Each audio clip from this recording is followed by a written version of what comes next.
ये कहानी यूपी के एक छोटे से गांव के लड़के की है। नीलेश की बीएससी कंप्लीट होने वाली थी। आगे उसे समझ नहीं आ रहा था कि क्या किया जाए। परिवार की आर्थिक स्थिति इतनी खराब थी कि उनके भरोसे तो वो आगे की पढ़ाई करने की सोच भी नहीं सकता था। बीएससी तक पढ़ाई भी उसने ट्यूशन पढ़ाकर ही की थी। उसके पास बहुत ज़्यादा विकल्प थे नहीं। गांव में ट्यूशन से सिर्फ खुद का गुजारा तो हो सकता था, लेकिन पूरे परिवार का नहीं। परंतु नीलेश आगे पढ़ना चाहता था ताकि कोई ढंग की नौकरी मिल जाए और वो अपने परिवार को गरीबी के बोझ तले से निकाल सके। परिवार भी बड़ा था, 4 भाई थे और नीलेश सबसे छोटा था।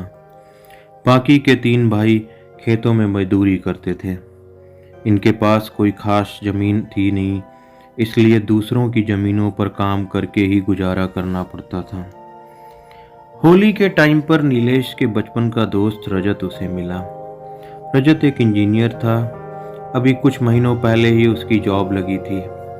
रजत घर से आर्थिक रूप से भी काफ़ी मजबूत था। नीलेश ने रजत को अपनी सारी परेशानियां बताईं तो उसने नीलेश को कहा, यार ट्यूशन तो मैं तुम्हें दिल्ली में भी दिला दूंगा, लेकिन बाकी के काम तुम्हें अपने आप करने पड़ेंगे। हाँ, मेरे साथ रह सकते हो जब तक मैं दिल्ली में हूँ, लेकिन मेरी कंपनी कभी भी मुझे दिल्ली से बाहर भेज सकती है। उसके बाद तुम्हें अपना इंतजाम खुद करना पड़ेगा। ठीक है भाई, नीलेश ने कहा। 3 महीनों के बाद नीलेश ने रजत को फ़ोन किया और दिल्ली आने के लिए पूछा। रजत ने कहा, ठीक है, आ जाओ यार, कोई प्रॉब्लम नहीं है, लेकिन संडे को आना, तो मैं कमरे पर रहूँगा। नीलेश अगले संडे को दिल्ली पहुँच गया। आनंद विहार बस अड्डे पर उतर कर उसने देखा तो किसी भूल भुलैया में बसों की मंडी सी लगी।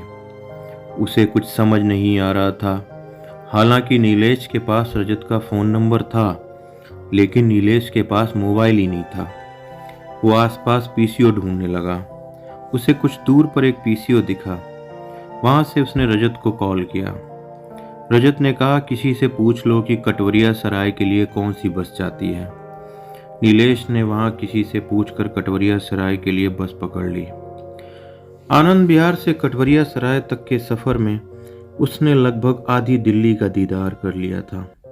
वो शहर जिसे उसने इस देश के इतिहास के पन्नों से लेकर वर्तमान के केंद्र तक हर जगह पढ़ा और सुना था, आज जब वो शहर के बीच में चल रहा था, उसके लिए इस पल पर पूरी तरह यकीन करना थोड़ा सा मुश्किल हो रहा था।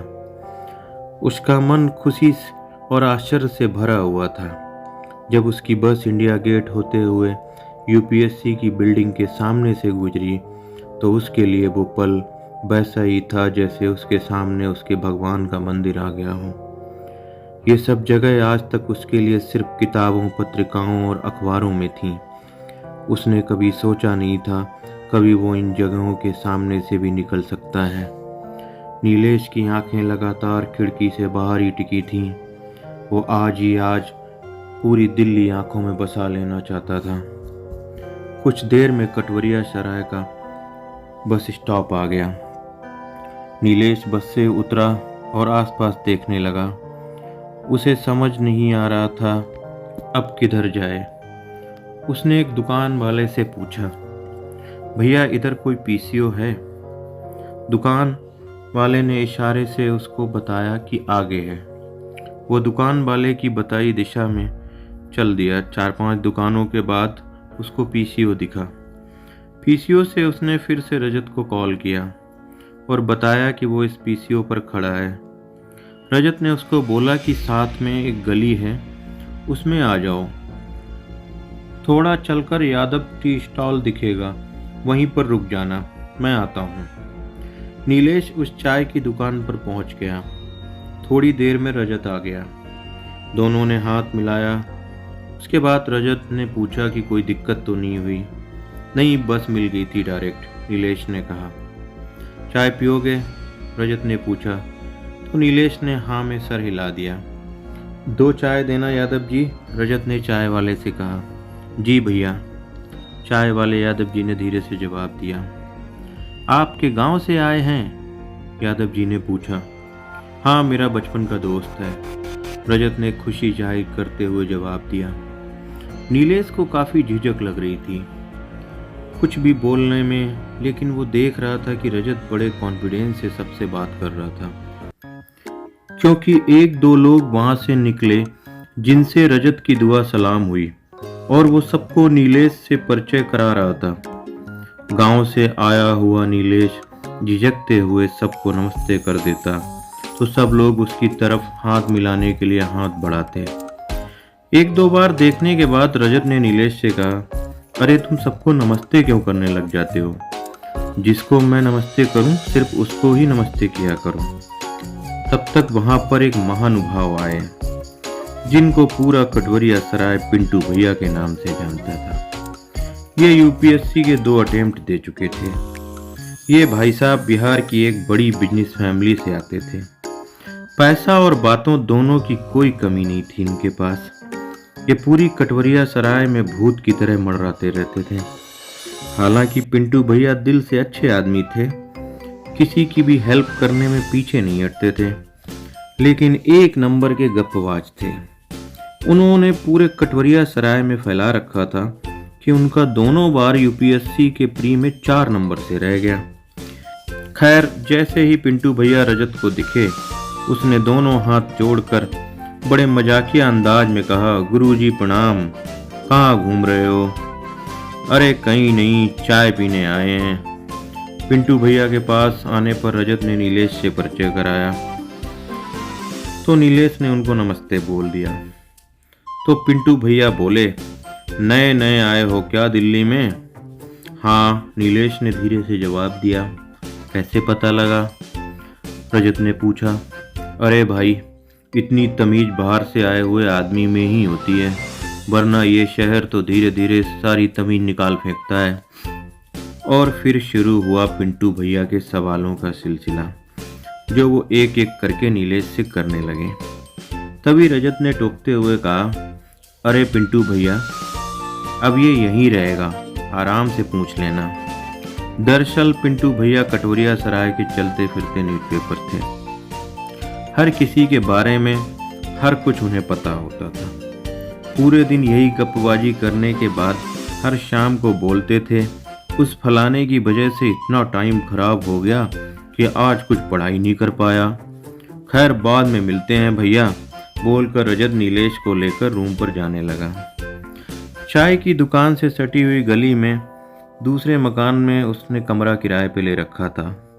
उसी बिल्डिंग में पिंटू भी रहा करता था। कमरे तक पहुंचते पहुंचते रजत ने नीलेश को पिंटू के बारे में सारी बात बता दी थी।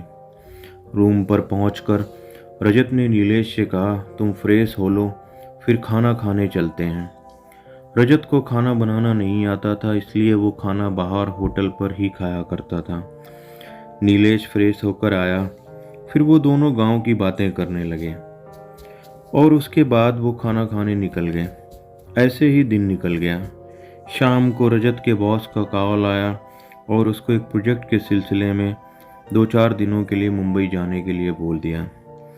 कॉल कटते ही रजत ने ये बात नीलेश को बताई और उसको कहा, टेंशन मत लेना, 2-4 दिनों में आ जाऊंगा, तब तक तुम रहो आराम से और अपनी पीजी कोर्स के बारे में पता कर लो।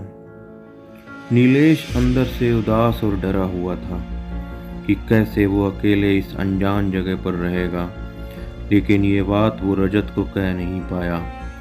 अगले दिन सुबह रजत एयरपोर्ट के लिए जाने लगा तो उसने नीलेश को 500 रुपये दिए ताकि उसको खाने पीने में कोई दिक्कत ना हो, लेकिन उसने लेने से मना कर दिया, ये कहकर कि उसके पास पैसे हैं, कोई टेंशन नहीं है।